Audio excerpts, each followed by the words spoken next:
Hello, welcome to the Real Estate Regroup Show. I am your host, LJ Walker, a real estate investor presenting information that will shift your thinking on how you can own a home or invest in one.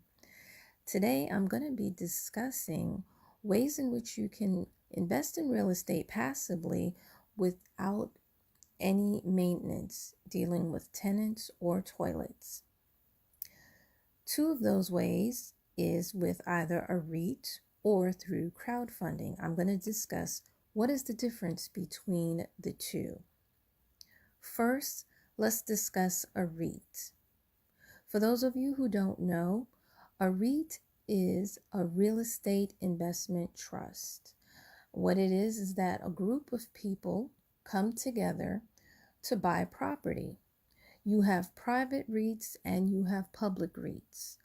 Private REITs, normally you can find out about those by going to your local real estate investment groups in your area or your real estate meetup groups. There may be someone in there who is looking to buy multiple properties and needs a group of investors to put their money with them to go and acquire property. Normally, with a private REIT, the minimum that I've seen, the lowest I've seen is $10,000, but the average minimum is $25,000 to invest in those. And what it is you give them their money. There's a general partner who makes all the decisions and all the rules. All they do is now and then they'll give you a sheet of paper that lists the annual expenses, liabilities, and income. Plus, they'll give you a check. Some of them, they normally don't give you a check that first year. Normally, it takes a year before you even see a check from a private REIT. Next, you have public REITs. Public REITs are traded with a brokerage firm. And instead of you directly investing with a group of people, you invest in the company that purchases the property. These are normally a lot cheaper. It's normally a couple of $100, and sometimes if it is $1,000, it's normally $1,000 to $3,000 maximum. It's income generated normally on a quarterly period. Some I've seen on a monthly period. And it's traded two different ways, either through an ETF or a mutual fund. Now let's discuss the difference for those of you who don't know. An ETF is an electronically traded fund that tracks the average index for a particular industry. Since we're talking about real estate, the real estate industry. It's traded on the stock market exchange, and the properties or the REITs that buy, acquire, and manage the properties are constantly being added and taken away. So you're basically depending on the fund manager and their decisions as far as what you're investing in, what type of real estate you're investing in when you buy an ETF REIT. You also have mutual fund REITs. Mutual fund REITs the difference is that they try to outpace whatever the average index is for a particular industry. So that is pretty much the difference between the mutual fund and the ETF. The ETF tries to stay in the index. The mutual fund tries to outpace the index. The ETF normally has lower fees than the mutual fund. But just like the ETF with the mutual fund, you are depending on the fund manager decision as far as what real estate properties are invested in that particular fund. There is normally with both of them, if you pull your money out within 1 year, you're going to pay a higher capital gains tax. And then the other thing you need to keep in mind is that when interest rates start to rise, that hurts the returns of a REIT.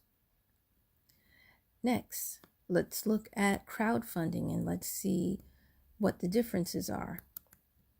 With a crowdfund, you're normally investing directly with a private company in one property as opposed to a multitude of properties.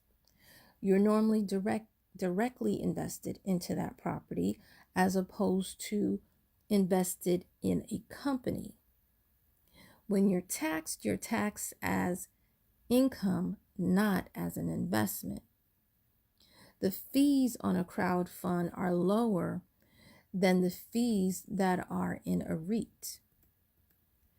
Whether the REIT is private or public, the fees in a crowdfund are normally lower. However, if you decide that you are going to pull your money out of a crowdfund before 5 years, you're going to be paying higher fees than you would have if you had it in a REIT. Or, if you pulled it out of a REIT. So that is one of the big differences between a REIT and a crowdfund.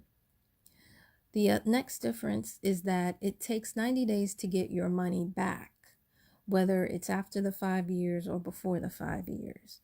With a REIT, to get your money back doesn't take that long. It can take a week to 2 weeks. With crowdfunds, some of them require that you become an accredited investor, which means that you have to make more than $200,000 a year, or you have to have a business that has $5 million in assets. With a REIT, there's normally not that type of requirement. There have been a few REITs that I have seen that do want a person to be an accredited investor, and those are the private REITs. Those are not the public REITs that you can buy on the New York Stock Exchange or through a brokerage firm. Now, how do you go about choosing a REIT or a crowdfund? What you need to do is you need to investigate the sponsor. Many of the crowdfunding platforms, they only investigate to see if the property actually exists, the property that's about to be purchased and the property for that's going to be managed. They just look to see if that actually exists, but they don't look to see if the sponsor ever filed for bankruptcy, ever was indicted, or anything like that. If you want to know how to go about doing more research on how to look up the background information on a person, you can pick up my book, The Perils of Real Estate Scam Alert, and I go in detail as far as what you can do to verify a person. Next, you want to look at their financial statements, particularly with a crowdfund. With a crowdfund, you want to make sure that the estimated rent growth is accurate or if it's inflated. To see if it's accurate or inflated, you want to go to rentometer.com. If it is inflated, I would definitely be suspicious. That's a red flag. You want to move with caution because they might not necessarily be honest. And the same goes to a certain extent when it comes to a REIT. When it comes to a REIT, though, you may just want to look at the fund manager. REITs do a little bit more investigation than crowdfunding platforms do. So I would say that they are somewhat safer. However, you still want to look at what is the experience level of the fund manager of that REIT. What are their successes and their experiences. Next, you want to look at the expenses of both the crowdfund and a REIT. I typically don't go above 1% because I like to make more money. If it's more than 1%, as far as total fees are concerned, then that's eating away at your returns. Next, there are some funds that actually charge advertising fees.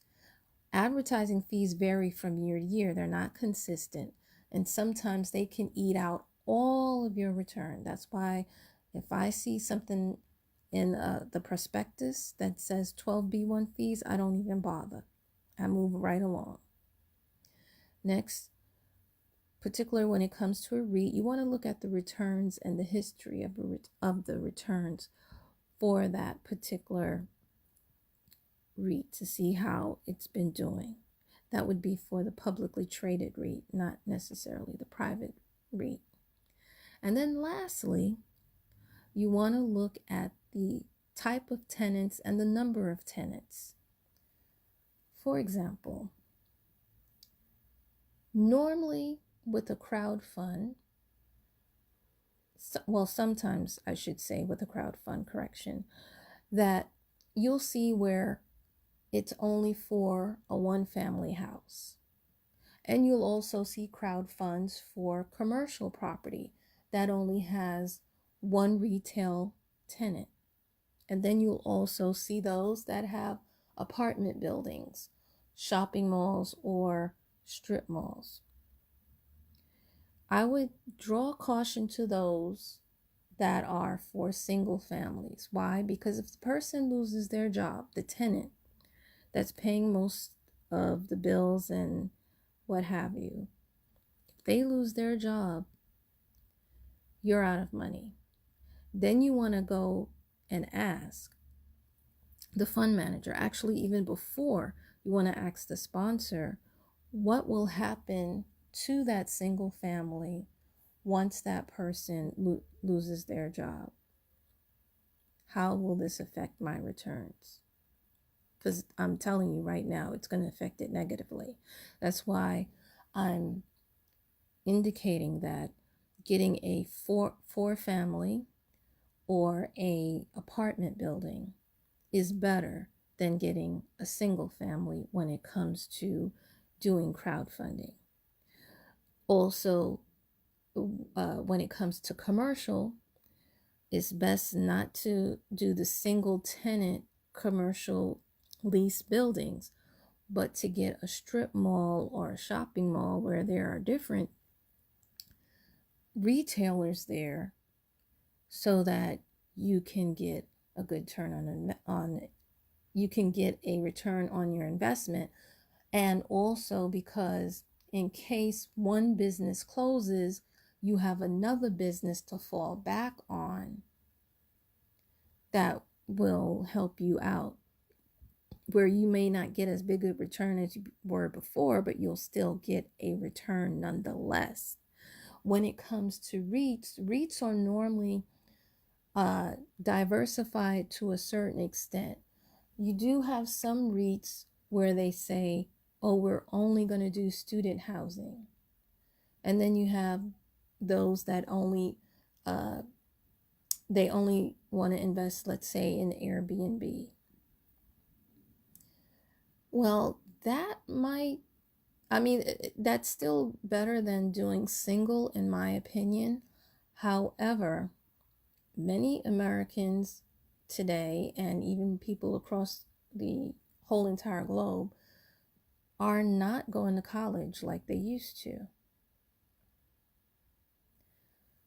Most of the people, if you even look in many American universities, most of the people in our universities are foreign students and not American students.